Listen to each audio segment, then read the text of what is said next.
Welcome to the Selling Show, where we unpack, repack, and break down exactly how CEOs, founders, and senior executives sell their ideas, point of view, and personal brand to the people who matter most. This is your host, David Newman, and you are in the right place if you want to build market eminence, amplify your influence, and attract high-value prospects, investors, partners, talent, and media opportunities with less chasing and more confidence. Let's go.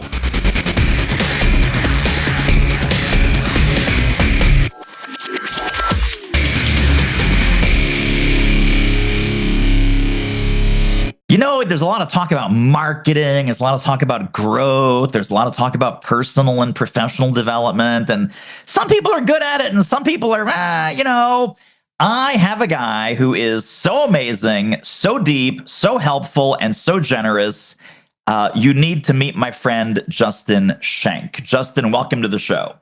David, thank you so much for having me. I'm really excited to dive into wherever you're going to take me, man. I'm an open book, and hopefully we serve your audience pretty deeply. Beautiful. Well, as the springboard for our conversation, tell me a little bit about the professional journey that brought you to the work that you're doing today, and what were some interesting pit stops and detours along the way. Yeah, it's for a long time I always said I was an accidental entrepreneur.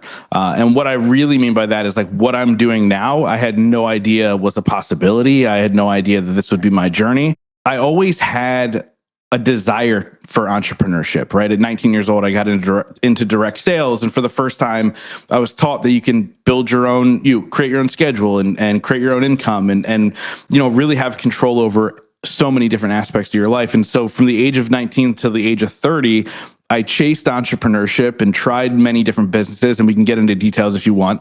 And then I decided that I was going to launch this podcast. And to keep in mind, this was 9 years ago, where if you told people you had a podcast, they would go, "What's a podcast?" Yeah. Totally different world. But the idea behind the show was, hey, I'm not very good at this entrepreneur thing. Let me pick the brains of entrepreneurs who figured it out and learn from them. And then I can put that into some sort of business and grow it.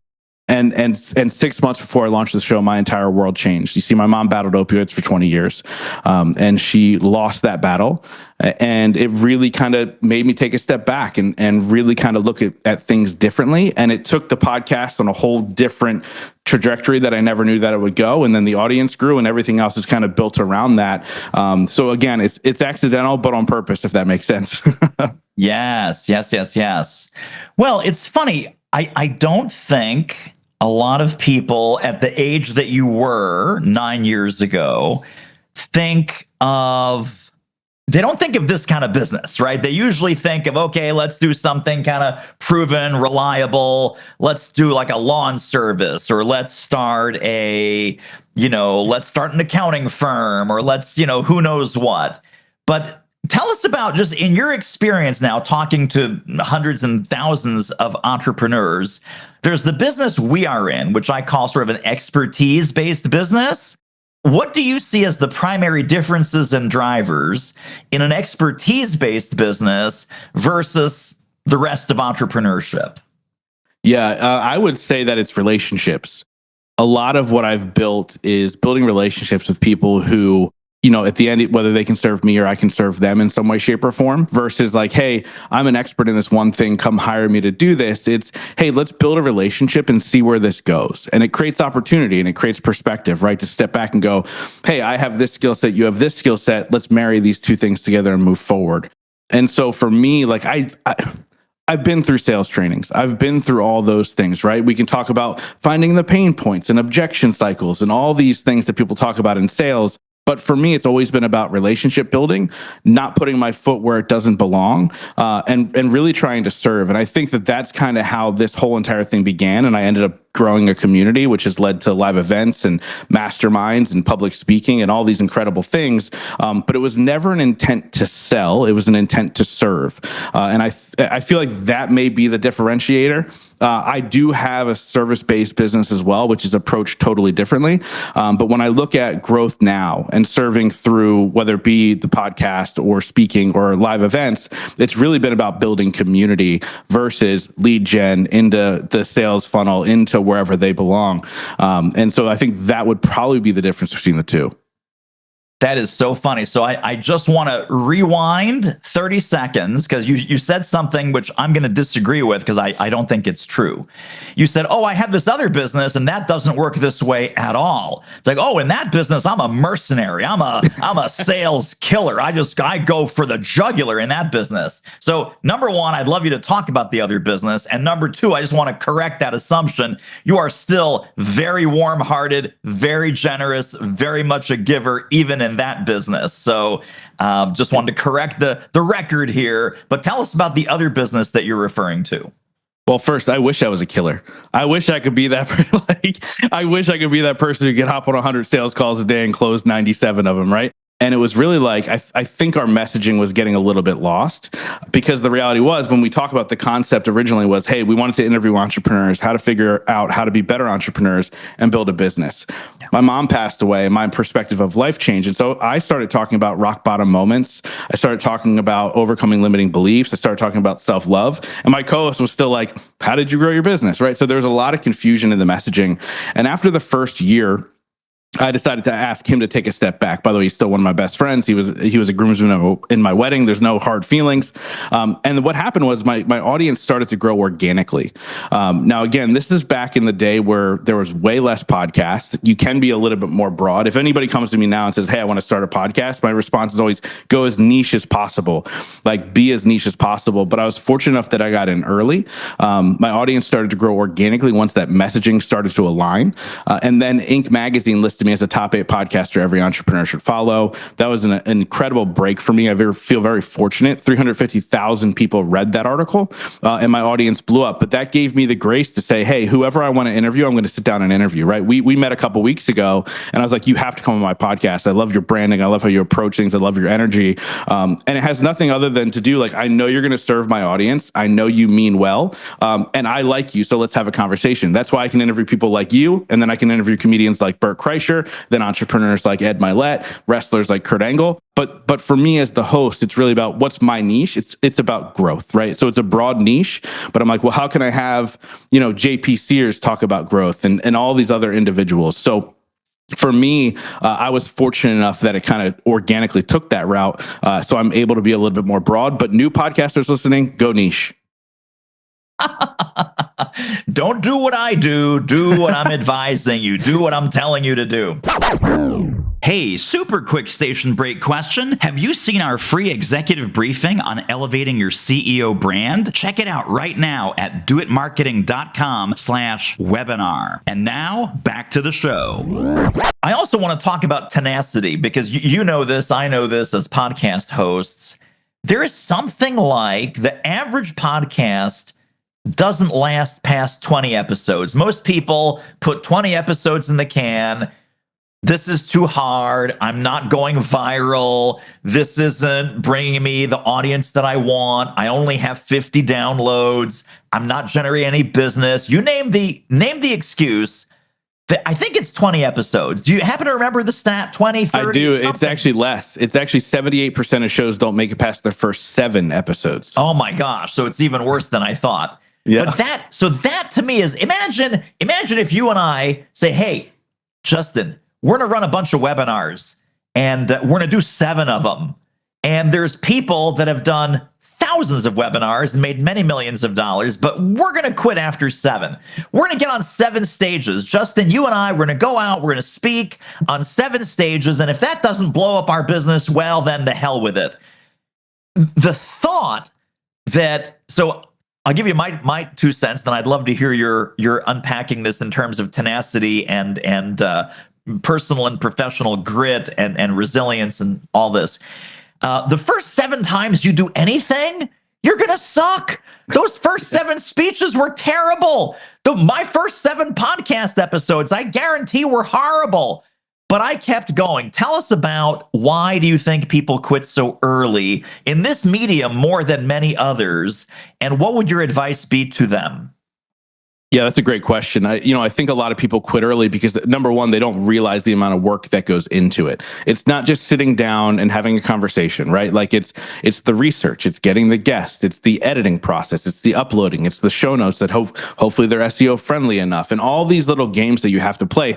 like every episode is like building a new website, right? Like you have to have the SEO, right? You have to do all these things. There's a lot that goes into it and people don't realize it. So I think, first of all, let's be honest with ourselves going into the podcast space. Again, it's 78% of shows fail before getting to episode 7. 80% of shows do less than 100 downloads an episode. By the way, that has been a statistic since I started podcasting. So that has not changed. All it's done is made more podcasts doing less than 100 downloads an episode, which is absolutely crazy. But now here's the true thing to really think about. And then I'll tell you a personal story of mine. Imagine a room of 50 people, 100 people, 75 people, somewhere in the world, and you have to go speak to them in person, right? You would show up every single week to those rooms with 50 people, 75 people, 100 people. As a matter of fact, a lot of you would show up, you'd pay your own way, pay for your own flight, pay for your own hotel, pay for all your food, just to go speak to them. We live in this really, really weird world where, because of the internet, our brains are skewed with what good numbers are, right? Like, if I could impact 100 people every single week, I better show up, whether that's in a room or on a podcast. And for me, I did have that, what they call pod fade. I wanted to quit. Now, I promised myself I would do 52 episodes. I told the internet I'm doing 52 episodes and we'll see where it goes from there. And I was around episode 45 to 47, somewhere in that range. Nobody was listening. And I was like, what am I even doing this? I'm gonna end it after 52. And what ended up happening was I got a message on Facebook. This person lived in Japan. And they said, because of your show, I decided not to take my life. And I realized whether one person was listening or 10,000 people were listening, I was going to show up and serve my audience, because that's the difference we want to make in the world, right? Of course, if it's a business podcast, we want to get clients, we want to do this. Well, if you're serving your potential clients and you change their world and you have them make those types of decisions, it will lead to leads. But for me, it was about an impact, right? Like, if I could save one life, that's incredible. Now imagine if 10,000 people are listening, 5 years from now, how many lives am I impacting then? And so I decided to always show up. And so I would say, keep a bigger picture in mind, dampen your expectations a little bit, and just have fun in the process, right? I've had the chance to sit down and connect with some of the most amazing people in the world. And I can tell you 100% of the people that have been on my show never asked me like, how many downloads are you getting, right? They also just want to serve. And so show up and serve and have conversations you want to have, and you won't have pod fade. The last time I looked, there were 1.1 billion websites, 1.1 billion websites out there, 200 million active. 200 million websites are active right now. All the rest are abandoned, old, whatever. I believe there are 4 million podcasts, and there is a significantly smaller number of them that are active. I think it's like 800,000 or something like that. So 800,000 podcasts are quote unquote active. That means they have released an episode in the last 60 to 90 days. Okay. To take it even further, it's about 350,000 podcasts have released an episode in the last 30 days. Okay, perfect. So let's say that's the number. If we could, so remember, over 1 billion websites, 200 million active. Imagine if you could turn back the clock and say, I'm going to build a website when there's only 800,000 websites, or I'm going to build a website when there's only 350,000 websites. If you had the chance, just like you said, you'll show up in a room, 50 to 75 people, you would talk to those people all day long. If I said, hey, there's only 350,000 web pages, would you like to build a web page? You'd be like, oh my God, I totally would. Well, there's only 350,000 podcasts. And would you like to host a podcast and be in that little teeny tiny early universe? Most people would be like, oh my God, that's a heck of a lot easier than building a website. That's a heck of a lot easier than the hundreds of millions or billions of social media accounts. But people are like, yeah, but that's a lot of work.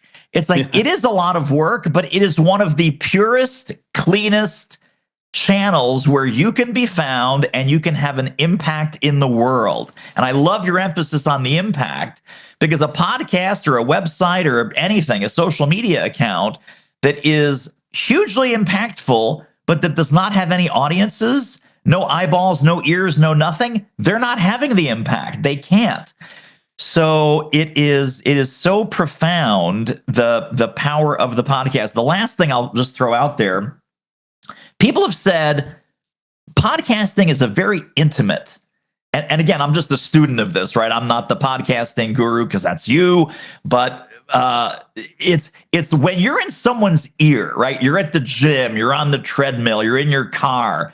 It feels like you're having a one-on-one conversation, at least with the guest and or the host, but it's intimate, right? It's literally whispering in your ear. The host is whispering in your ear. In my case, I'm yelling in your ear, and Justin is whispering in your ear.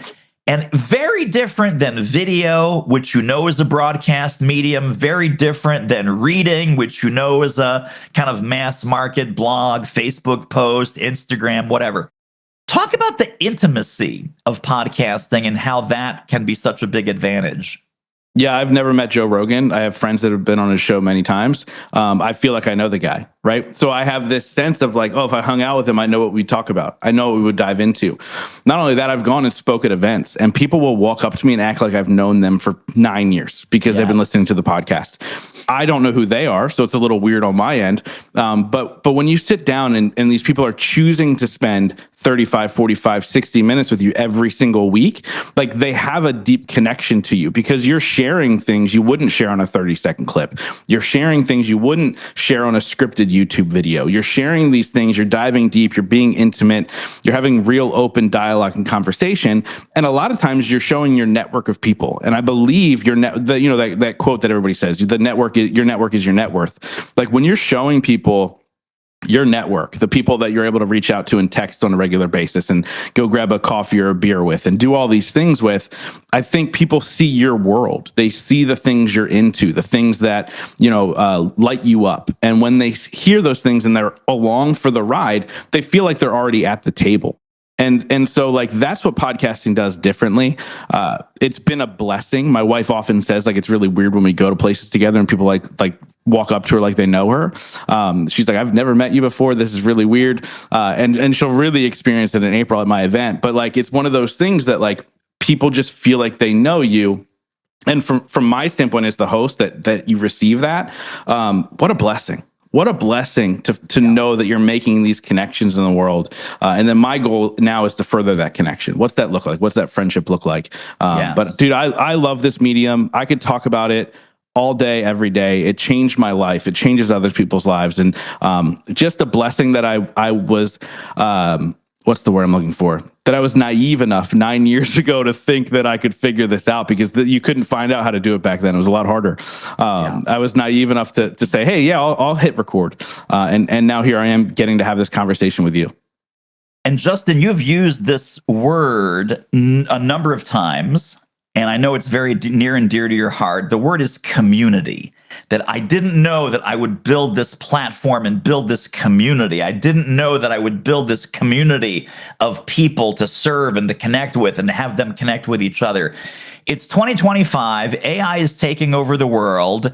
Content is no longer valuable because AI can do content 1,000,000 times faster than you and I could ever crank out content.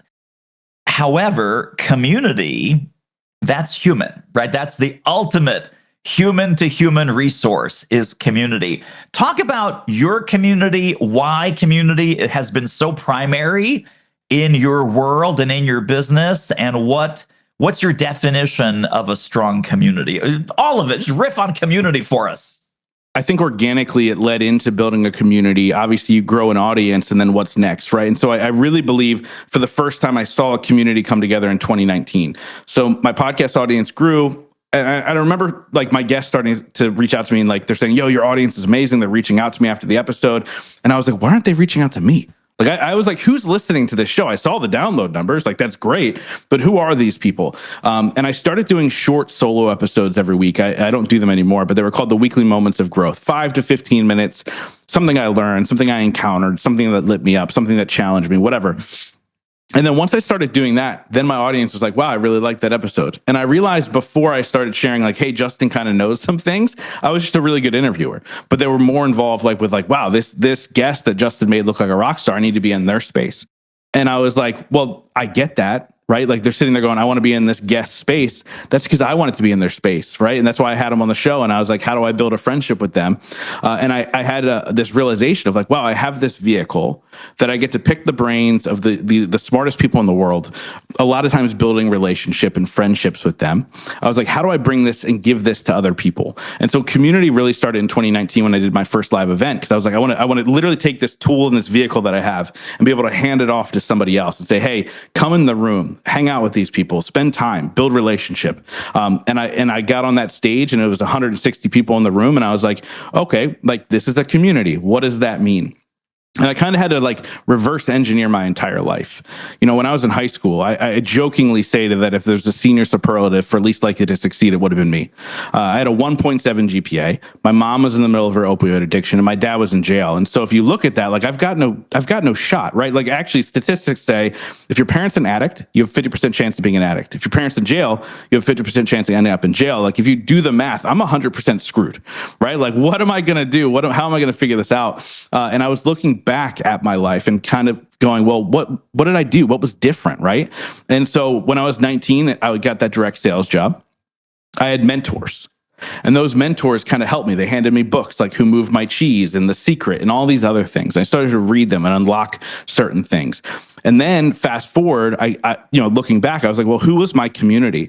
And I realized I always had these 5 people in my community specifically, not the same 5 people, but they filled specific roles. And I'll go through them quickly. But it was the cheerleader, right? That person who makes you feel like when you get off the phone with them, like you feel like you can run through a brick wall, right? The second person was the bruiser, the person who challenged me to make sure I was making the right decision. The third person was a softie, right? When things were tough, who was the shoulder to cry on? Who helped pick me back up? Who helped dust me off? The fourth person was some sort of mentor. So somebody who had something innate inside of them that I want more of in myself. And the fifth person was a coach. Now, when I was young and broke, a coach was more of like a this for that type of thing. But when you start to make money, I believe that at any given time, you should be financially invested in your future, whether it's hiring a coach in business and relationships and wellness. I've had them all. I believe that you should be financially invested in your future. And so I realized through my life, these 5 people were always like my community, right? Like my support system that I needed, because for a long time I was lost. And I was like, well, how do you continue to give that support to others, right? And that has manifested in so many different ways. It's manifested in live events, my mastermind for entrepreneurs. I've done a number of retreats. And you build that community that brings in all these personalities that lends to relationships being built. And so a community for me are a group of like-minded people who are headed, for me, they're all growth driven, who are headed in the same direction, who most importantly want to help lift other people up. So the number one rule in my mastermind is give more than you receive. That's how I approach life. That's how my friends approach life. And that's why the community was built. And, when you get into the rooms that I've curated, very quickly you see that it is very much give first, receive second, but knowing that the universe will always take care of you, right? So take care of the people around you, and you in return will be taken care of. And that to me is community. Wait. We're not just going to listen to this episode. There are downloads, there are resources, there are links, there are bonuses waiting for you on this episode's page when you go over to doitmarketing.com/podcast. That's right, doitmarketing.com/podcast. Grab the notes right under this episode. See you over there. Well, we're talking about this amazing event that is coming up. And when you and I first met, you shared with me the event. And we'll talk about it here in a moment. But what really struck me is this is going to be so cool. This is going to be so amazing. So the curated, when you say I have curated the room, whether it's a virtual room, in-person room, event room, like for the summit, people go, ooh, I wonder what that's like. I wonder what it would be like to be in the room and to meet Justin's circle of cool friends and cool people. So tell us about the 2025 version of the event that is coming up very, very quickly, and what to expect there and who's going to be there and why it's going to be amazing. Yeah, I call my event a day-long rock concert for entrepreneurs and forward thinkers because I've attended many, many events, and some were absolutely incredible, through the roof amazing, and others were absolutely terrible. I wanted to leave 5 minutes after I got in that room. And I realized that attendees will remember 10% of what happened on the stage or what was said on the stage, but they will 100% remember how they felt, what relationships they've built, like what kind of connections they've made. And that's the part they carry with them going forward. So I lean in heavy. Obviously, my speaker lineup is absolutely ridiculous, but I lean in heavy into curating an energy in a room. And we do that through music. We do that through lights. We do that through smells. We do that through sounds. We do all these things on purpose to really curate this room of individuals that want to be energetic, that want to lean in, that want to give, that aren't bored in the back of the room. So how do we do that, right? It's a little bit more fast paced than a lot of events. We have a ton of fun, but the one thing I realized this year really, it lit me up when I realized it. So my show is called The Growth Now Movement. The reason the word movement is there was not because I thought I was going to build a big movement. The word movement came about because, again, I told you I had a co-host. At first, the show was called The Growth Now Podcast. And I was like, well, it doesn't tell you after like the show 2020, it doesn't say 2020 television show or home improvement television show. I'm like, it's obviously a podcast. So I want to remove that name. What word are we going to put in there? And movement was the word. And then I got intentional once I realized what the word meant. And this year, I really think that the people in the audience and the people on stage are showing what that movement means. A large portion of the attendees were people that have been on my podcast as guests, that have keynoted my events in the past. They're high movers and shakers who want to pour into a room, and they're buying tickets without saying anything to me. Like all of a sudden it's coming through. I'm like, yo, like, thank you so much for supporting me. Like we could have worked something out. Like, thank you so much. And they're like, I just can't wait to be in that room again. And to me, this is really the beginning of what that movement means. There's a shift in the level of people. There's a shift in the people, the way they think that are getting into this room. This is truly, in my opinion, even though we started 9 years ago, this is the beginning of the movement. And so Growth Now Summit Live is the name of my event. The reason the live is there is because we all know what happened in COVID and everything went virtual. So the live is very, very important. You can't stream this anywhere. You got to be in the room. And so for me, the movement begins now. And I'm really, really excited to curate this event and lead it and direct the things that happen, but at the same time, enjoy it and soak it in and truly be a part of it and connect with all the amazing people that will be there. And you're going to be there. And I'm just so blessed and honored to have you in the room. And it's going to be a lot of fun. It's going to be amazing. One of the things that really struck me, because you and I were talking about this, the theme is growth. The concept overall is business, but you said, yeah, David, all of our main stage speakers, none of them are going to talk about business. None of them are going to talk about marketing. None of them are going to talk about sales and selling and making money. They're going to talk about personal development. They're going to talk about imposter syndrome. They're going to talk about obstacles. They're going to talk about mindset. And I'm looking at your speaker lineup, which is truly freaking amazing. And I'm like, wait a second. This guy's like a personal branding genius. I want to talk to him about personal branding. Wait a minute. This guy's like a marketing maven. I want to talk to him about marketing. So tell us about the decision, which I am super looking forward to, by the way, that we're going to put the business stuff on a panel and we're going to talk about that. But the main stage keynoters are going to be talking about life as a human being. Yeah. So like if you're an entrepreneur, right? Like your business is life in so many ways, shapes, and forms. Like the things that you've gone through have literally built what you've built as a business. I think that's true for pretty much any entrepreneur. Yeah. Now we're not saying that these keynote speakers aren't going to give tactics, right? But like the reality is their main focus is this is my journey and this is how I ended up on this stage speaking about this specific thing, right? Like Mike Kim is one of the keynote speakers, is an absolute genius when it comes to branding. Jonathan George is another guy who's an absolute genius when it comes to branding. And you're like, Justin, why do you have two people talking about branding? Well, because their journey is so different, right? And how can you build a brand based off of your journey, which is what a lot of people want to do when your stories are so different? Well, my story is not that person's story. Correct. And that's actually the power in it. So my podcast is a self-development podcast that leans into business. My event is a self-development event that leans into business because I'm a big believer that you should build your life first and build your business around that. And if you can't figure out your life, you're going to have a really hard time figuring out your business. And how do we really zone in on the important things, which is, your family, your loved ones, your friends, your relationships that you're building. It's your health, it's your wellness, it's your spirituality. It's all these things that are really, really important to make sure you're flowing in the right direction. And then your business almost takes care of itself, right? Like you stop worrying as much. You stop chasing money. Money starts chasing you. And we're going to intermingle it, and we're going to have a sit down chat with somebody who was on Survivor and talk about how, yes, like, cool. Let's talk about how she ate almost nothing for the 9 weeks that she was stuck on this island, which, by the way, is all legit. She's a really, really good friend of mine. But we're also going to discuss, great, you've done that, but how did you keep your business running for 9 weeks without you touching a computer, which it did, right? It's all part of, like, she built her life in order to one day go on Survivor for 9 weeks and disappear off the face of the planet. But hey, I have a daughter. I have 3 households I support. How can I keep this business afloat? And so it's really about life first, business second. I think that's how we should all approach it. And that's what the event's all about. Well, Justin Schenck, you are a rock star. I appreciate you so much. Tell people about the event. Where can we go to get tickets? What can they expect? Logistics, anything else that we can put in the show notes? Please tell us about how to go deeper into Justin World.